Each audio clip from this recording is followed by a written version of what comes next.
On a quiet morning in the spring of 1983, 11 workers drove out of their neighborhoods across Greenville, South Carolina, toward a fenced industrial site most residents barely noticed anymore. By sunset, not one of them had returned. By the next morning, their trucks were still parked at home, their lunches untouched, their names unpunched from the time clock. There were no gunshots, no alarms, no signs of violence. They didn't vanish on a road or in the woods. They disappeared inside a locked facility in daylight during a routine shift. All adults, all experienced, all gone within hours. Authorities would later describe it as an unresolved missing persons case. Inspectors would call the site cleared. Paperwork would reduce the event to an anomaly with no confirmed outcome. But Greenville residents still call it something else entirely, because this wasn't the result of crime, money, or personal revenge. It wasn't drugs. It wasn't corruption in the way people expect. It began with a place that should have been empty, a job that should have been safe, and a section of ground that was never meant to be reopened. What happened to the Greenville 11 was not an accident. It was a consequence. Before we continue with the video, leave a comment telling us where you're watching from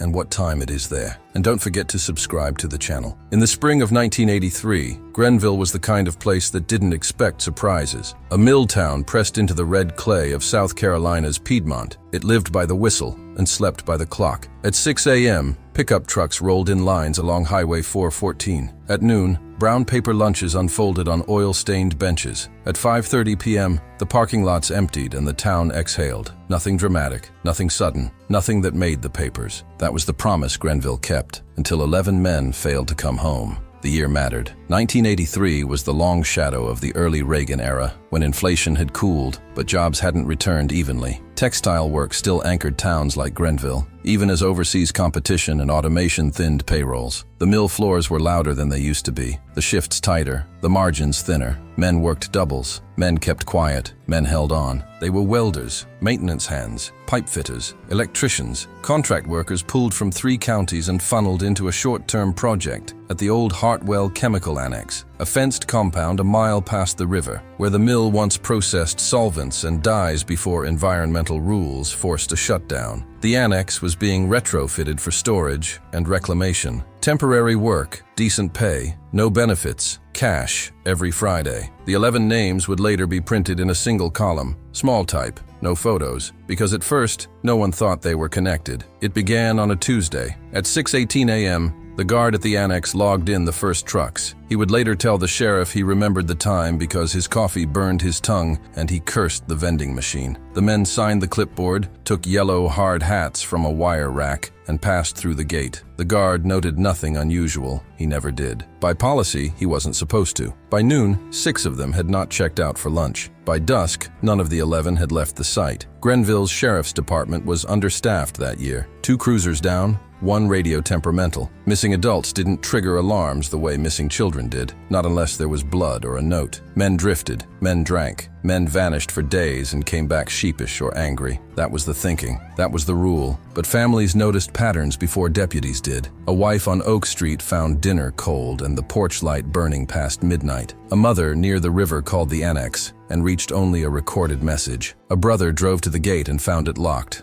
The guard gone. No trucks, no lights. The place looked abandoned in a way it hadn't that morning. The first official report was filed Wednesday at 9:42 a.m. It listed 2 names. By noon, there were 5. By Friday, all 11. They ranged in age from 24 to 56. All local, all known quantities. None with a history of leaving town without a word. None with passports. None with recent arrests. Their paychecks, picked up by spouses, were sealed in envelopes, unclaimed. The annex sat on land that had changed hands twice since the late 1960s, back when chemical storage meant drums stacked under tin roofs and labels written in grease pencil. Records were thin. Environmental inspections were newer than the buildings. Maps didn't always agree with what was underground. That mattered because Greenville had tunnels, old drainage runs, utility corridors. A culvert system expanded in the 1940s to handle runoff from dye vats and waste lines, officially sealed, unofficially remembered by men who'd worked there when the fences were suggestions and the rules were chalked on walls. On Saturday morning, deputies walked the site with flashlights and clipboards. They found 11 hard hats on a bench near Bay 3, 11 lunch pails in a locker room that smelled of rust and soap,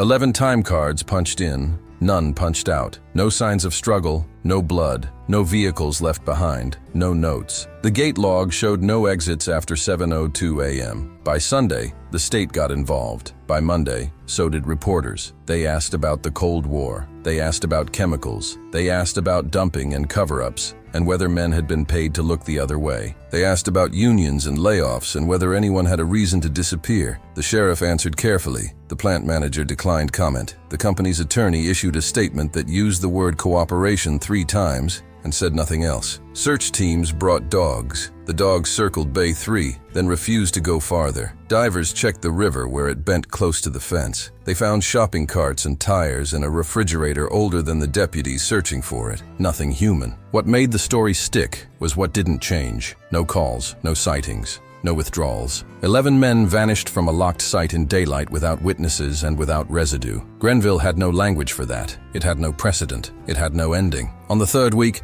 a janitor from the mill came forward and told a reporter he'd heard hammering under the annex at night. On the 4th, a retired foreman said there were rooms on the original blueprints that never made it to the county office. On the 5th, a deputy resigned and moved to Florida without explaining why. The town kept working. The whistle kept blowing. Kids rode bikes past yellow tape like it was scenery, and the families waited, measuring time in small, sharp ways. How long milk lasted, how long a bed stayed cold, how long a man could be missing before the word gone replaced lost. By the end of summer, the case had a name. They called it the Greenville 11, and that was before anyone understood where the men had been sent or why the annex records from March to May of 1983 would later be listed as destroyed in a routine fire that no one remembered seeing. If the 11 men went somewhere inside the Hartwell Chemical Annex, it wasn't anywhere marked on the map. That became clear on the 4th day of the search, when a county engineer named Robert Hensley asked a question no one else had thought to ask. Which blueprints are we using? The answer, the latest ones, wasn't comforting. The annex had been expanded,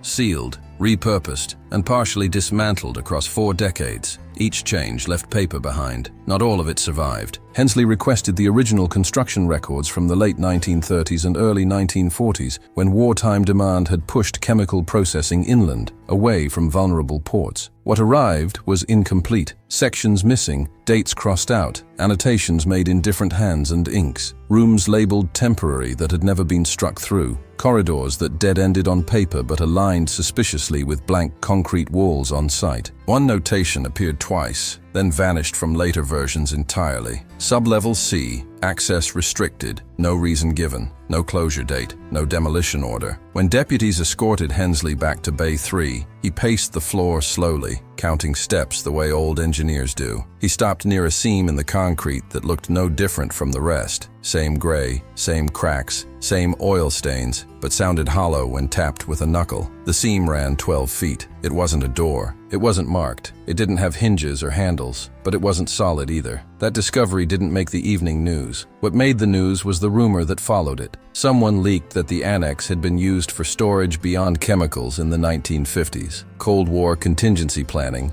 civil defense stockpiles, experimental containment. The words were vague enough to sound serious and specific enough to scare people. By Friday, parents were keeping kids home from school. By Saturday, church sermons referenced the Book of Revelation without naming it. The company that now owned the property denied everything. Their spokesperson, a man flown in from Atlanta who never removed his jacket, said there were no hidden levels, no sealed chambers, no hazardous materials unaccounted for. He emphasized that the missing men were contract labor, not employees, and that the site had passed inspection 2 months earlier. Inspection by whom was never clarified. Meanwhile, the search changed tone. Up to that point, deputies had treated the case like an absence. Now they treated it like containment. Hard hats were replaced with respirators. Yellow tape doubled. A mobile command unit arrived with equipment the county didn't own. A state environmental officer told a reporter, off the record, that certain spaces weren't safe to enter without clearance. Clearance from where was left unsaid. Families noticed the shift immediately. They were no longer invited to briefings. Questions were answered with phrases instead of sentences. One wife, Marilyn Keaton, whose husband Thomas had worked maintenance, said a deputy she'd known since high school wouldn't meet her eyes anymore. Another family was told, gently but firmly, to stop calling the annex. On the 10th day,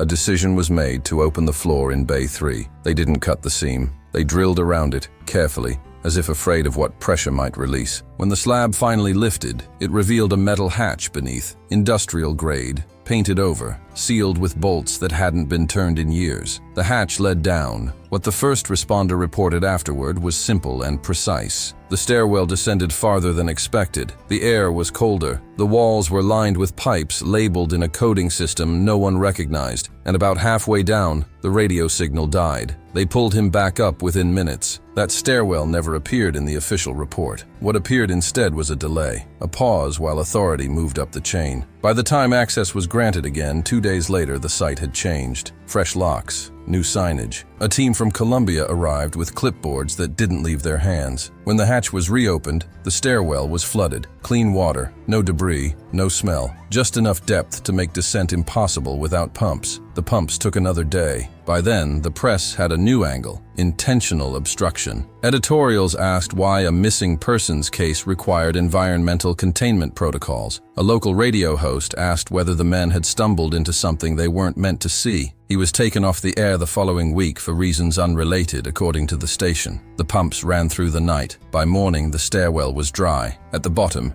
investigators found a corridor running east-west, narrower than expected, reinforced with steel ribs. No personal items, no footprints, no markings beyond faded stencils, warning of pressure differentials. Halfway down the corridor, the temperature dropped again, and then they found the first sign that the 11 men had been there. It wasn't a body, it wasn't blood. It was a single glove, leather, worn thin at the fingertips, wedged between a pipe and the wall, as if torn away by force. Inside the cuff, written in black marker, was a name: R. Caldwell, one of the 11. The corridor continued beyond the glove, but access stopped there. The team leader ordered a halt. The reason given later was structural instability. The reason whispered at the site was different. Someone had heard something, a sound that didn't echo right, a low vibration, rhythmic, like machinery cycling without load, too steady to be water, too deep to be voices. When the team withdrew, the corridor was sealed again, this time with concrete poured directly into the opening, burying the stairwell permanently. The justification cited safety concerns. The order came from the state. The state cited federal guidance. No document was ever produced. By the end of June, the annex was declared clear. No remains recovered, no cause determined, no criminal charges filed. The glove disappeared into evidence storage and was later logged as misplaced during a records transfer. The original blueprints were returned to a box labeled Miscellaneous. Sublevel C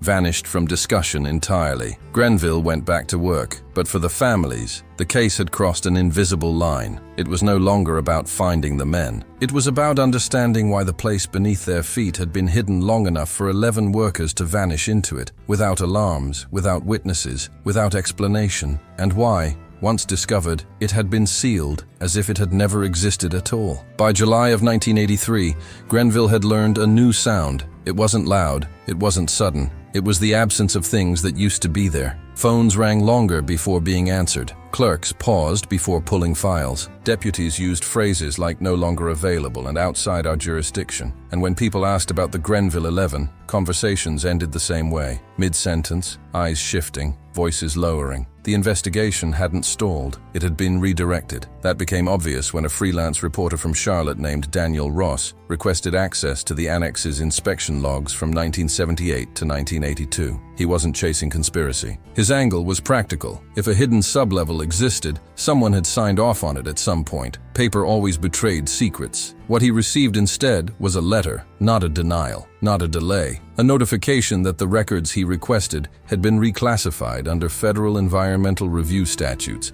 temporarily restricting public access. The statute cited was real. The application of it, in this case, was unusual. Ross called contacts at the Environmental Protection Agency. One admitted, quietly, that no active EPA investigation existed in Greenville at the time. Another suggested he stop asking questions unless he wanted to lose future access. That same week, something else happened. The annex's night watchman, different from the original guard on duty the morning the men disappeared, failed to report for his shift. His truck was found parked neatly at the edge of the property, keys in the ignition, radio tuned to a gospel station. No sign of him beyond the gate. Unlike the 11 workers, his disappearance never reached the papers. The sheriff logged it as voluntary departure. The man was divorced, lived alone, no dependents, case closed. Except his sister insisted he never missed work, not once in 15 years. When she went to the station to file a formal report, she was told it would be merged with an existing inquiry and assigned a reference number she never saw again. Inside the sheriff's department, the mood changed. Deputies who had worked the early searches were reassigned. One was moved to traffic duty permanently.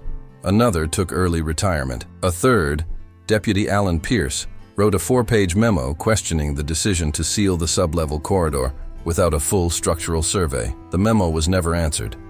Pierce resigned 2 weeks later. He packed his locker in silence. According to another deputy, he left behind only a coffee mug and a folded photocopy of a blueprint, an older one, stamped 1942, showing the annex footprint extending nearly twice as far underground as the current site suggested. That blueprint vanished. Around town, stories filled the vacuum left by facts. Some said the men hit a gas pocket and were buried quietly to avoid lawsuits. Others said the annex had been used to store contaminated materials shipped inland from coastal bases in the 1960s. A few whispered about defense contracts, about things that didn't exist on paper but existed nonetheless. What kept the stories alive wasn't imagination, it was timing. On August 9, 1983, 6 weeks after the disappearance, the county courthouse experienced what officials called a localized electrical fire. It broke out after hours, burned briefly, and was extinguished before spreading. No injuries, minimal damage. But the fire occurred in the records room, specifically the section housing zoning variances, industrial permits, and environmental waivers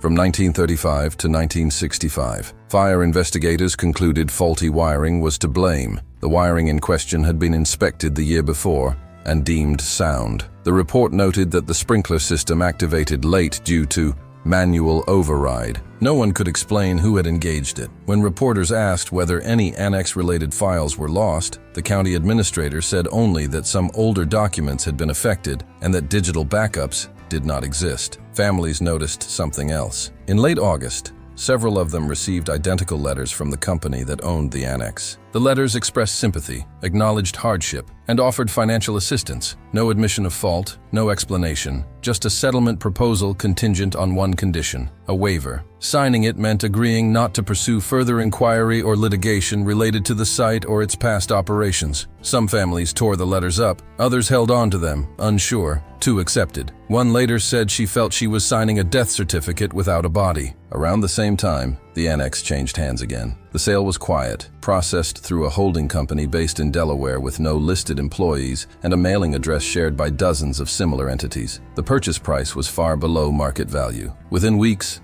the new owner announced plans to demolish the above-ground structures. The underground sections were not mentioned. When demolition began, it was fast. Walls came down, roofs collapsed inward. Bay 3 disappeared beneath rubble. Independent observers were denied access. When asked about the sublevel, the contractor said there was nothing beneath worth noting. On the second day of demolition, a worker's jackhammer broke through concrete and struck metal. The machine jammed. The sound echoed differently than it should have. Work stopped for 30 minutes, then resumed. By the end of September, the Hartwell Chemical Annex no longer existed in any visible form. The land was graded, fenced, and posted with new signage warning against trespassing due to unstable ground. No memorial, no marker. That fall, the Greenville 11 case was officially moved to inactive status. No suspects, no evidence of foul play, no confirmed deaths. Just 11 men who walked into a place that, according to the records that survived, had nowhere for them to go. And a town that learned how easily a story could be erased, not by force, but by paperwork, silence, and the steady removal of anything that contradicted the official version. By winter, only one question remained unasked out loud. If the annex was empty, why had it needed to be buried? By the winter of 1983,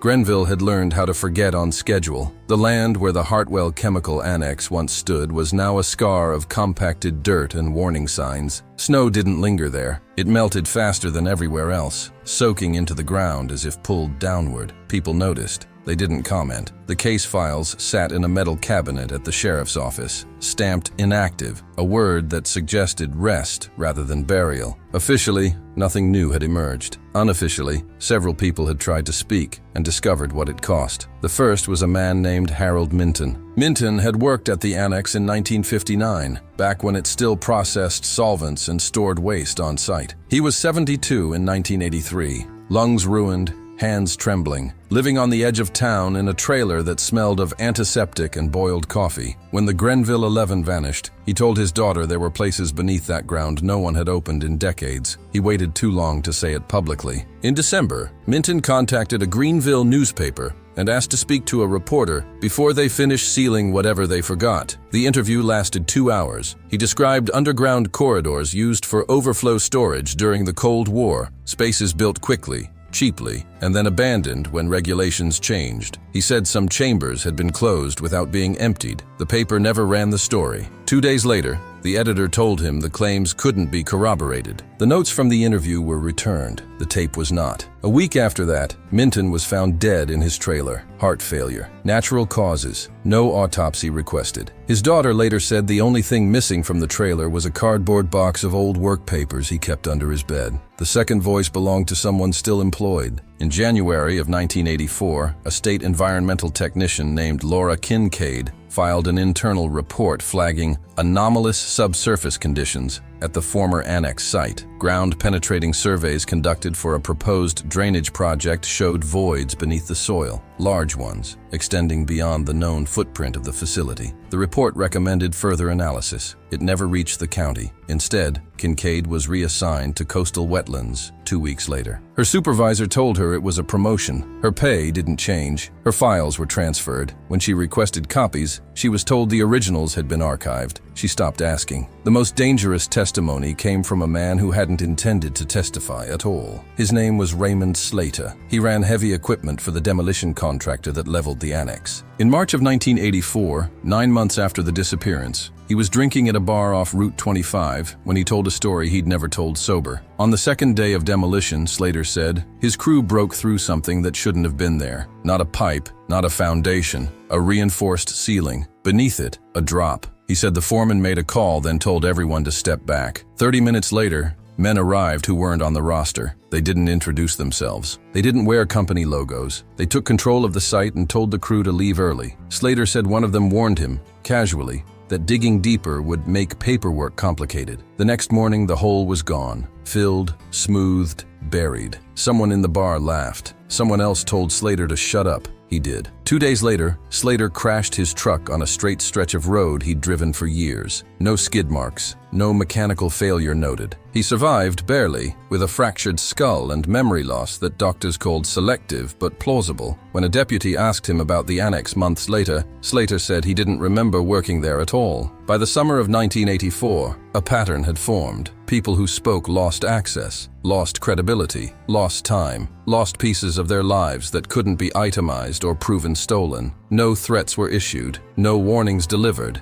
Everything happened through absence. What made the pattern harder to ignore was a document that surfaced briefly and then disappeared. In June, a photocopy began circulating among reporters and activists. It was a shipping manifest dated April 14, 1962, listing sealed containers moved from a decommissioned coastal facility to an inland site identified only by code. The destination code matched an early designation for the Hartwell Annex. The contents were redacted. The reason was not long-term containment. Human exposure not advised. No reporter could confirm the document's origin. No agency acknowledged it. Within a week, the photocopy was declared a fabrication. Anyone attempting to distribute it was warned about libel. Still, the implication lingered. If something had been buried beneath the annex, something never meant to be disturbed, then the 11 workers hadn't simply disappeared. They had entered a space that required silence. Families began to sense this before anyone told them outright. Their calls stopped being returned. Their requests for updates were met with condolences instead of answers. One widow said a man she didn't recognize visited her home and advised her to focus on rebuilding rather than reopening. He left no card. By the first anniversary of the disappearance, Greenville held no vigil. The town council declined to approve a memorial,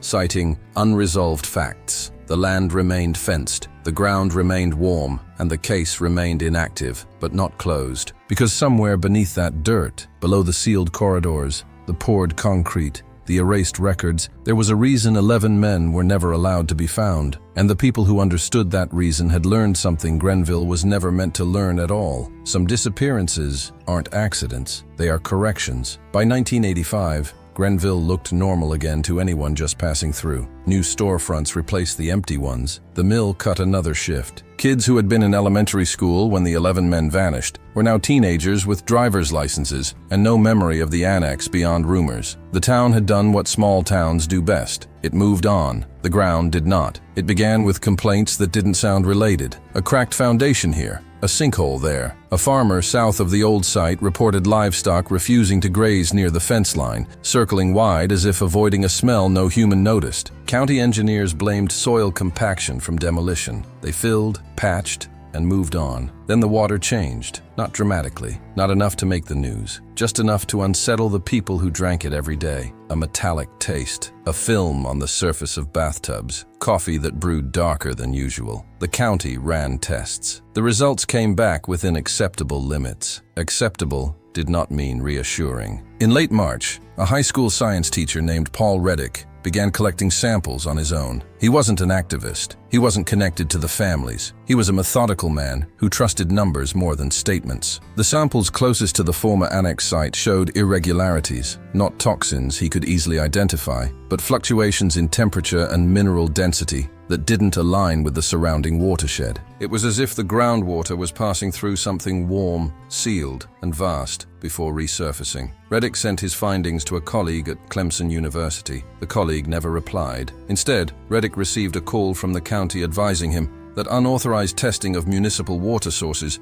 could result in fines. The call was polite. The message was not. That same week, construction crews arrived unannounced at the old annex site. No public notice, no posted permits. They drilled deep, deeper than any foundation work required, and poured material into the earth that locals described as thicker than concrete, darker than asphalt. The work was completed in 3 days. After that, the ground stopped shifting. But something else began. People started dreaming. Not metaphorically, literally. Multiple residents reported the same recurring sensation, descending stairs that never ended, air growing colder, a humming sound that pressed against the chest. Some said they heard voices behind walls. Others said they felt watched from below. Doctors blamed stress. Pastors blamed guilt. Everyone blamed imagination, except one man. In November of 1985, a former mill electrician named Charles Avery walked into a Greenville law office with a stack of notebooks wrapped in twine. Avery had worked intermittently at the annex in the late 1970s. He had not been part of the 1983 project. He had, however, repaired underground systems he said were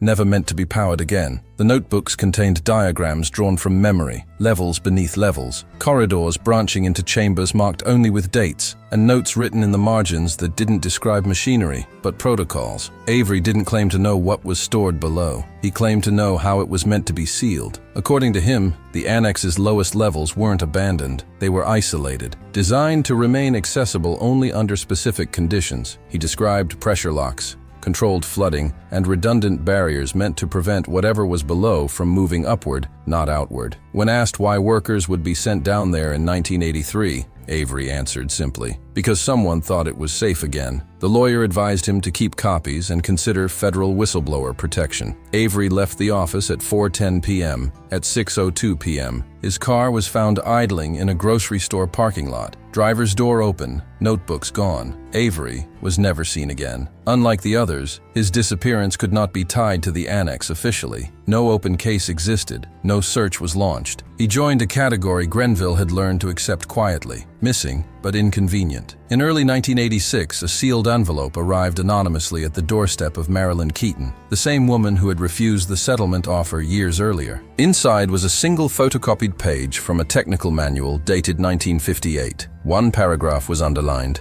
in the event of human exposure, retrieval is not advised. Containment must take precedence over recovery. No agency name, no signature, just a stamp at the bottom. Hartwell, Sub-Level Operations. Marilyn took the page to the sheriff. He looked at it for less than a minute before sliding it back across the desk. "You should forget you ever received this," he said. That night, someone tried to break into her home. Nothing was taken. The message didn't need to be explained. By the end of the decade, Greenville's story had been reduced to a footnote, a local mystery, a cautionary tale told late at night by people who lowered their voices instinctively, as if sound traveled downward. 11 men went to work. They didn't come back, and every attempt to explain it had been answered the same way, not with denial, but with burial. But the ground remembers what paper forgets. And beneath Greenville, whatever had required sealing once had been disturbed. By the spring of 1993, Greenville marked 10 years since the 11 men disappeared without a single official acknowledgement. No ceremony, no statement, no names read aloud. The town had learned that remembrance was a form of resistance. What changed was not memory, but ownership. The land where the Hartwell Chemical Annex once stood was quietly rezoned. The fencing came down, warning signs were removed. A logistics company announced plans to build a distribution warehouse on the site, citing its proximity to the river and highway access. Ground surveys were filed, permits approved,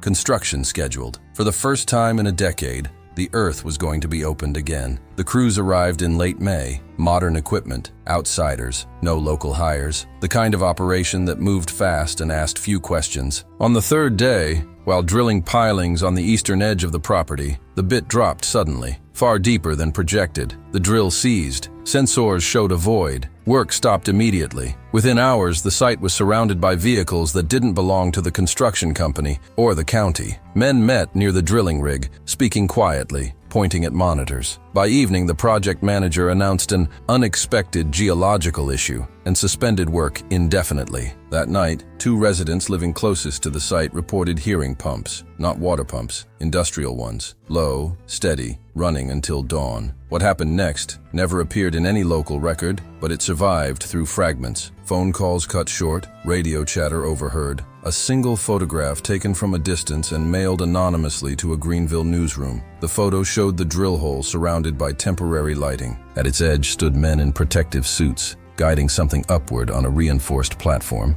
The object was obscured by tarps, but its size was unmistakable, human-sized. The newsroom received the photo on a Friday. By Monday, the envelope containing it was missing. So was the intern who logged it. Officially, the logistics company withdrew due to environmental instability. The land reverted to restricted status. Concrete trucks arrived before sunrise and worked for 2 days straight, filling the borehole and the surrounding area until the ground rose nearly a foot above grade. Whatever had been reached was sealed deeper than before. That should have been the end. It wasn't, because something else surfaced, not from the ground, but from time. In October of 1994, a federal archivist in Maryland flagged a batch of Cold War-era documents misfiled under agricultural infrastructure. Among them was a thin folder labeled Hartwell Inland Facility, Contingency Use. The folder should not have existed. It described an emergency storage and containment program active between 1957 and 1964, designed to relocate non-conventional materials away from population centers during periods of heightened geopolitical risk. The language was technical, cautious, and deliberately vague. But one line stood out. Structural breach protocols authorize permanent sealing in the event of civilian exposure. Recovery operations are not to be conducted. No mention of chemicals, no mention of weapons, no mention of bodies, only exposure. The archivist submitted the find for review. The folder was removed from the system within 48 hours. The archivist was reassigned. By then, it no longer mattered. The families of the Greenville 11 had waited long enough to recognize the pattern. The men hadn't vanished because no one knew where they were. They vanished because someone decided they could not be retrieved. In early 1995, Marilyn Keaton received her final letter. No logo, no return address, just a sentence typed cleanly,